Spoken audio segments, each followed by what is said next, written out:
원조 경쟁이라 할 정도로 미얀마를 향한 국제사회의 ODA 관심이 높아지고 있는 가운데 남경필 경기도지사가 지난 6일부터 11일까지 4박 6일간의 일정으로 아세안 의장국인 라오스와 미얀마를 방문했습니다.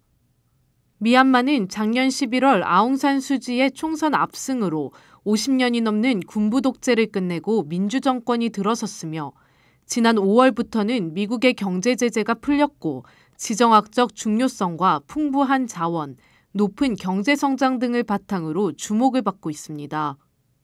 남경필 지사는 현지 시각으로 9일 오전 8시 미얀마의 수도 네피도시에서 킨 마웅초 산업부 장관과 고위공무원 초청 연수에 합의하는 협약을 체결하고 양지역 교류를 확대하기로 결정했습니다.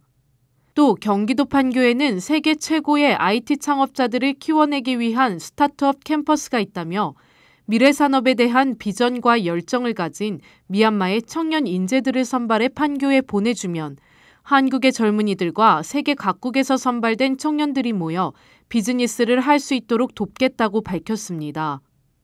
10일 저녁 6시 노보텔 양곤호텔에서는 경기도 기업인 40명, 미얀마 경제단체장과 기업인 30명 등 70여 명을 초청하여 경기도 양곤 통산협력 간담회를 개최했습니다. 이날 간담회에서는 양지역 상공회의소 연합회가 무역 활성화를 위한 업무 협약을 체결하여 상호 간의 수출 활성화를 기대할 수 있게 되었습니다. 지난 2일 국제개발협력 시민사회 포럼이 한국 정부의 지속가능 발전 목표 이행 평가 보고서에 담길 내용을 두고 정부와 간담회를 가졌으며 8일에는 정부가 제공한 보고서 요약문을 기초로 국제개발협력 시민사회 의견서를 작성해 전달했습니다. 2016년은 지난해 제70차 유엔 총회에서 채택한 지속가능 발전 목표의 이행 원년으로 그 논의를 본격화하고 있습니다. SDGs 이행의 점검은 유엔 산하의 고위급 정치 포럼이라는 정부 간 회의에서 이루어지며 그 첫 회의가 올해 7월 11일부터 20일까지 뉴욕에서 개최됩니다. 총 22개국이 SDGs 이행 계획에 관한 자발적 평가 보고서를 발표할 예정이며 한국 정부도 이를 위해 7월 1일까지 보고서를 유엔에 제출할 예정입니다. 국제개발협력 시민사회는 제기한 보고서에서 평가 방법론과 개발재원 마련 등 유엔의 국별 자발적 평가 작성 가이드라인에 제시된 항목 상당 부분을 누락하고 있다는 점과 범부처 이행체계가 마련되지 않아 SDGs 이행을 위한 종합계획을 발표하지 못하고 있다는 점을 문제점으로 지적했습니다. 이에 따라 국제개발협력 시민사회는 정부가 외교부, 기획재정부, 환경부, 산업자원부, 보건복지부 등 다양한 부처를 포괄할 수 있는 대통령 직속 또는 국무조정실 산하의 SDGs 이행기구를 설립할 것을 촉구했으며 한국 정부의 자발적 평가 보고서에 이행체계 수립 계획을 포함할 것을 요구했습니다.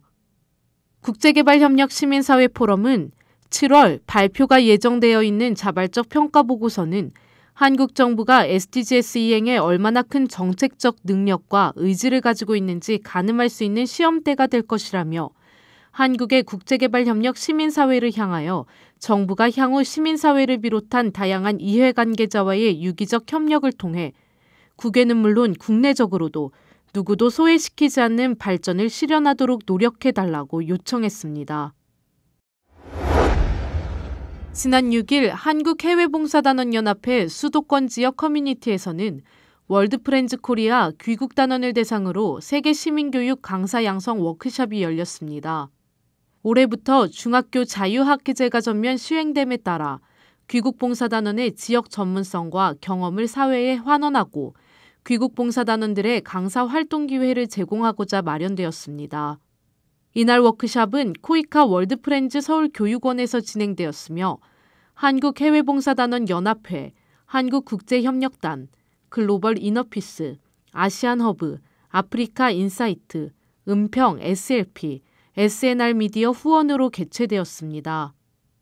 최종 37명이 본 과정을 수료했으며 이번 워크숍 수료자들은 2016년 하반기부터 진행되는 서울시내중학교 자유학기제 세계시민교육 강사로 파견될 예정입니다. 이들 모두는 해외 봉사의 생생한 경험을 바탕으로 학생들의 이해를 극대화하는 양질의 세계시민교육 강사로서 활동하겠다는 의사를 밝혔습니다.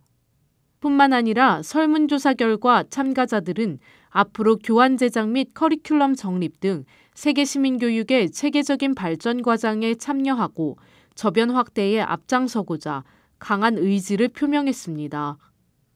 SNR미디어 김은성 대표와 코이카 지구촌 체험관 진동현 교육팀장은 세계시민교육의 개념, 역사, 목적, 필요성에 대해 설명하며 참가자들이 세계시민교육 강사로서 적극 활동하도록 장려했습니다.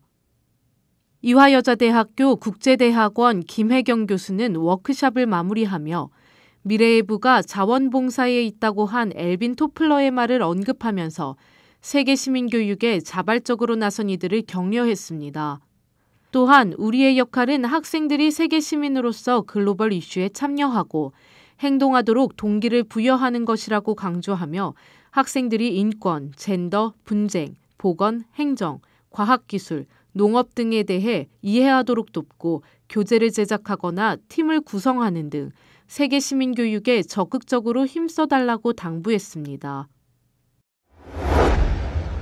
국제개발협력학회가 금일 17일부터 18일 이틀에 걸쳐 전북대학교에서 학예 학술대회를 개최합니다. ODA 웹TV에서는 학예 학술대회 실황을 촬영하고 있으며 전체 영상은 추후 홈페이지에서 확인하실 수 있습니다. ODA 웹TV 길주혜였습니다.